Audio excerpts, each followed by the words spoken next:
आज जो हम एक नया टॉपिक स्टार्ट करेंगे। हम पढ़ेंगे आज गवर्नर जनरल्स के बारे में। अब गवर्नर जनरल्स के बारे में पढ़ेंगे और कंपनी रूल के बारे में पढ़ेंगे जो 1773 से लेके 1858 तक इंडिया में रहा। और गवर्नर जनरल्स को पढ़ने से पहले हम यहाँ पे रॉबर्ट क्लाइव के बारे में डिस्कस करेंगे। अब रॉबर्ट क्लाइव के बारे में इसलिए हम डिस्कस करेंगे कि रॉबर्ट क्लाइव एक बहुत इंपॉर्टेंट रोल जो है प्ले करते हैं ब्रिटिश की पोजीशन को इंडिया में स्ट्रेंथन करने के लिए।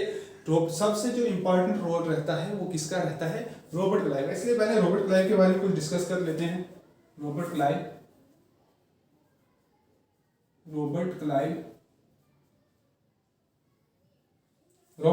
मैंने जैसे आपको पहले बताया था, अगर आपने मेरी पहली वीडियोस देखी है, कि ब्रिटिशर्स की 3 प्रेसिडेंसीज थी इंडिया में। एक थी कलकत्ता, एक बॉम्बे और Madras.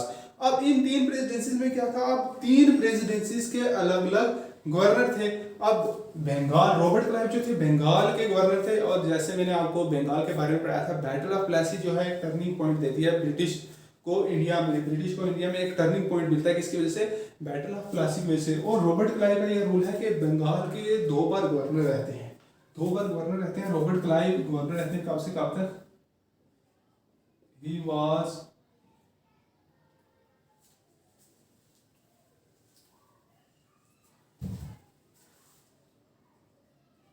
was made the governor of Bengal.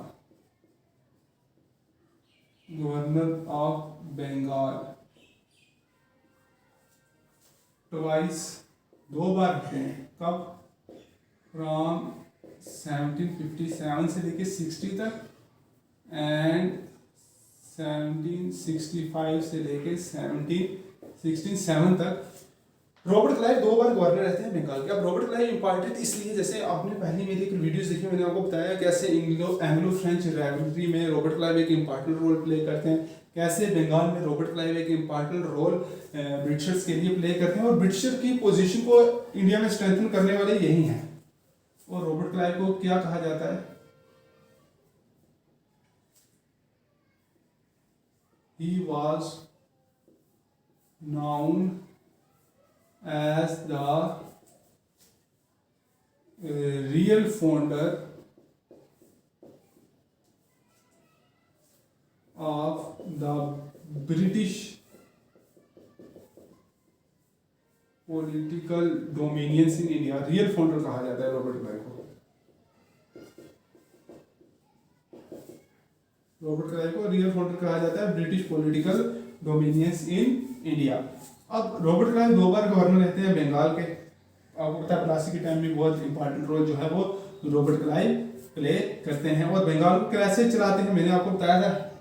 He administrate Bengal dual system of government से चलाते हैं। He administrate Bengal under dual system of government. Dual system of government के तहत ये बंगाल को चलाते हैं। अब उसके बाद इंग्लैंड दोबारा वापस इंग्लैंड चले जाते हैं और सुसाइड कर लेते हैं। He return to England and committed suicide in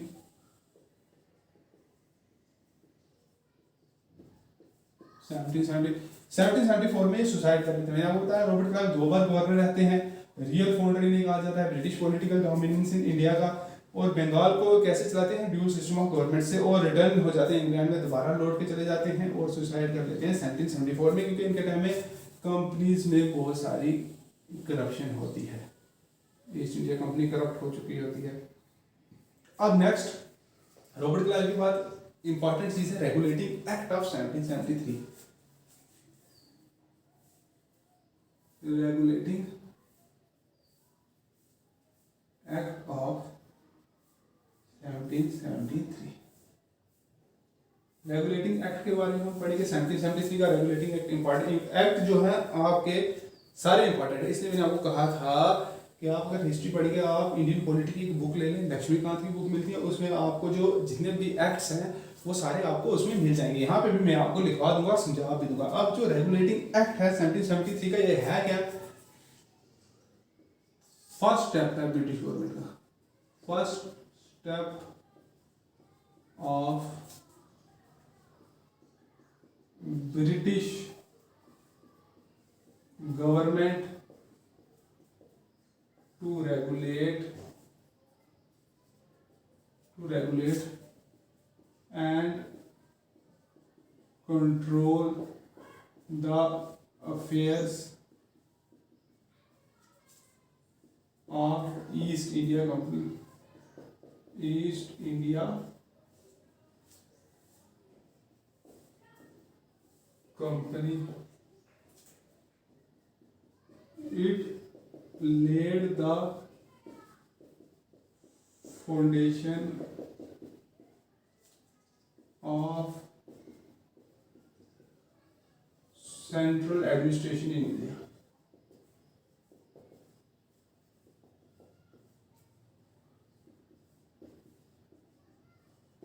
regulating act क्या था? फर्स्ट स्टेप था ब्रिटिश गवर्नमेंट का कि वो कंट्रोल करती है किसके अफेयर्स, ईस्ट इंडिया कंपनी के अफेयर को कंट्रोल करती हैं और फाउंडेशन रखती हैं किसकी, रेगुलेटिंग एक्ट किसकी फाउंडेशन रखता है, बुनियाद रखता है सेंट्रल एडमिनिस्ट्रेशन इन इंडिया की। इसी के बाद धीरे धीरे यहाँ पे जो है वो चेंजिंग आती है। अब रेगुलेटिंग एक्ट क्या करता है, अब मैंने आपको कहा था 3 presidency, Kolkata, Bombay and Madras. It designated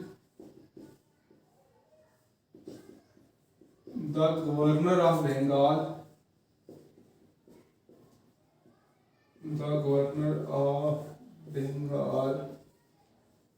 as the governor general of Bengal. Governor of Bengal को क्या बनाता है, डेजिग्नेटेड करता है governor of Bengal as the governor general of Bengal. Governor Bengal के को क्या बनाता है, governor general, and created an executive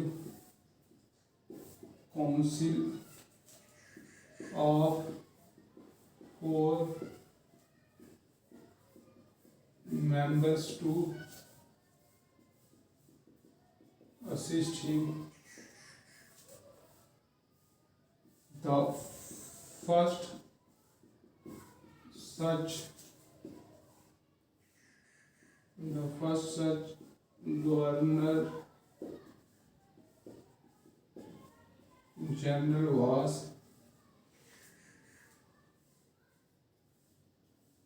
Warren Hastings. आप भी मेरे साथ साथ नोट डाउन करते थे। अब रेगुलेटिंग एक्ट ने क्या किया, गवर्नर ऑफ बंगाल को क्या बना दिया, गवर्नर जनरल ऑफ बंगाल बना दिया, and created an executive council of 4 member to assist him. 4 members की एक काउंसिल बनाई जो गवर्नर जनरल को असिस्ट करेगी। The first such governor general was Warren Hastings. पहले गवर्नर जनरल कौन थे, वारन हेस्टिंग्स। आई होप आपने ये सब नोट डाउन कर लिया होगा। इसी को रेगुलेटिंग एक्ट को यहाँ कंटिन्यू करेंगे। रेगुलेटिंग एक्ट के और क्या इसके फीचर्स थे, it made the governors of Bombay and Madras presidencies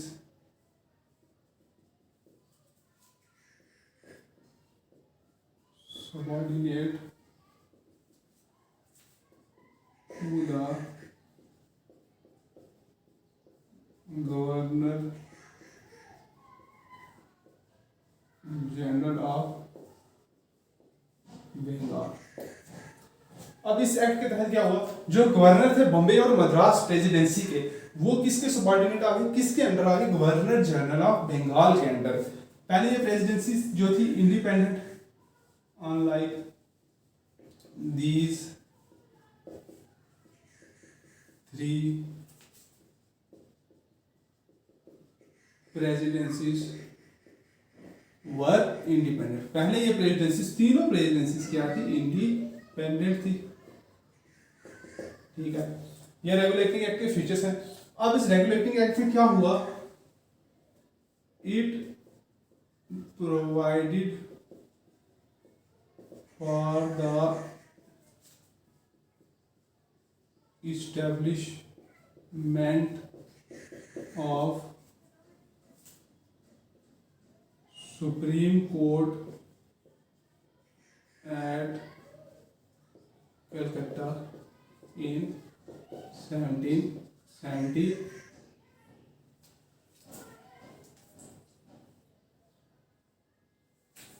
1774।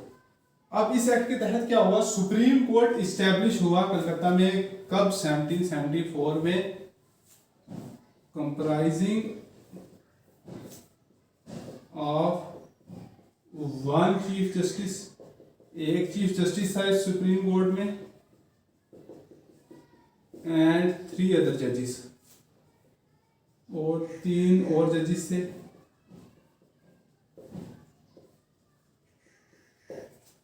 और जो फर्स्ट चीफ जस्टिस था वो था Elijah Impey. First chief justice कौन सा था, फर्स्ट चीफ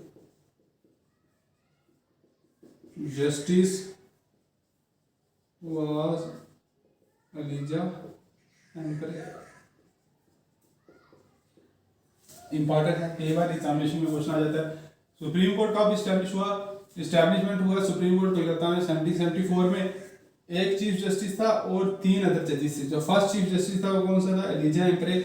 और एससी सिर्फ ब्रिटिशर्स के लिए इस्टेब्लिश हुआ, सिर्फ ब्रिटिश सब्जेक्ट के लिए, ठीक है। SC was established only for British subject. British subject के लिए सुप्रीम कोर्ट को इस्टेब्लिश्ड किया गया। अब और फीचर्स जो है रेगुलेटिंग एक्ट के करेंगे हम।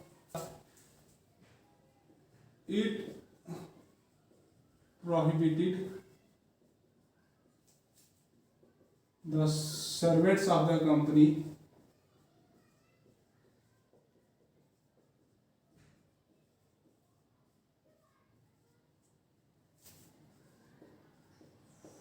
for engaging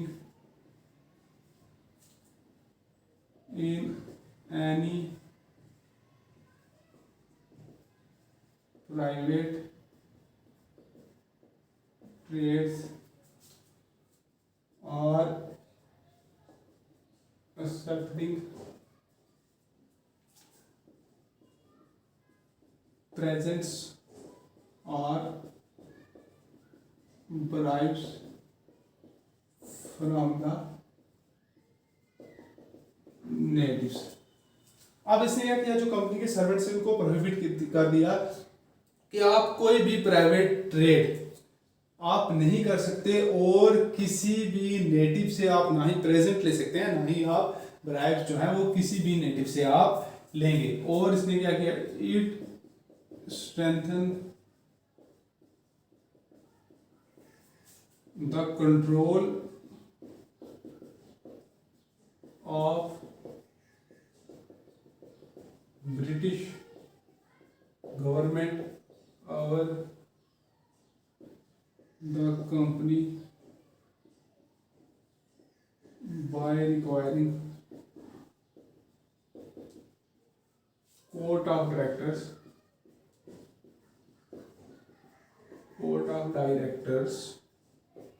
to report on its revenue, civil and military affairs in India। अब इसने क्या किया, रेगुलेटिंग एक्ट ने कर दिया ब्रिटिश गवर्नमेंट का कंट्रोल को और स्ट्रेंथन कर दिया किसके ऊपर, कंपनी के ऊपर। और क्या हुआ, कोर्ट ऑफ डायरेक्टर्स आए जो रिपोर्ट करेंगे रेवेन्यू, सिविल और मिलिट्री अफेयर जो इंडिया में चल रहे हैं उसकी रिपोर्ट किसको करेंगे, ब्रिटिश गवर्नमेंट को करेंगे। रेगुलेटिंग एक्ट 1773 आपको समझ में आया, फर्स्ट स्टेप था ब्रिटिश गवर्नमेंट का कि वो रेगुलेट किए उसने अफेयर किसके, ईस्ट इंडिया कंपनी के। और इसी एक्ट ने फाउंडेशन रखी किसकी, सेंट्रल एडमिनिस्ट्रेशन इंडिया की, ठीक है। अब इसने क्या कर दिया, गवर्नर बनाया, गवर्नर ऑफ बंगाल को क्या बना दिया, गवर्नर जनरल ऑफ बंगाल बनाया, और एग्जीक्यूटिव काउंसिल बनाई 4 मेंबर की जो इसे असिस्ट करेंगे। और फर्स्ट गवर्नर जनरल कौन से थे, वारन हेस्टिंग। और इसने क्या कर दिया, जो गवर्नर थे बॉम्बे एंड मद्रास प्रेसिडेंसीज के, उनको सबऑर्डिनेट कर दिया, किसके अंडर कर दिया, गवर्नर जनरल ऑफ बंगाल के अंडर। उससे पहले ये तीनों प्रेसिडेंसीज जो थी वो इंडिपेंडेंट थी और इसके तहत सुप्रीम कोर्ट इस्टेब्लिश हुआ कलकत्ता में 1774 में। उसमें एक चीफ जस्टिस था और बाकी 3 जजेस थे। फर्स्ट चीफ जस्टिस कौन सा? एलिजा एम्परे। और सुप्रीम कोर्ट किस लिए इस्टेब्लिश हुआ? सिर्फ ब्रिटिश सब्जेक्ट के लिए इस्टेब्लिश किया गया सुप्रीम कोर्ट। और इसने क्या किया? It prohibited the servant of the company from engaging in private trades. और इसने कंपनी के सर्वेंट्स को प्रोहिबिट किया कि आप किसी भी प्राइवेट ट्रेड बिना कंपनी के अलावा आप कोई भी प्राइवेट ट्रेड्स नहीं कर सकते या कोई भी प्रेजेंट और ब्राइब नेटिव से नहीं ले सकते। और इसने क्या किया? कंट्रोल स्ट्रेंथन किया ब्रिटिश गवर्नमेंट का किसके? कंपनी के ऊपर। कोर्ट ऑफ डायरेक्टर्स लाए जो रिपोर्ट करेंगे रेवेन्यू, सिविल और मिलिट्री अफेयर्स जो इंडिया में चल रहे हैं उसके बारे में रिपोर्ट करेंगे। आपका रेगुलेटिंग एक्ट और रॉबर्ट क्लाइव के बारे में हमने पढ़ लिया। नेक्स्ट वीडियो में हम डिस्कस करेंगे गवर्नर जनरल्स के बारे में।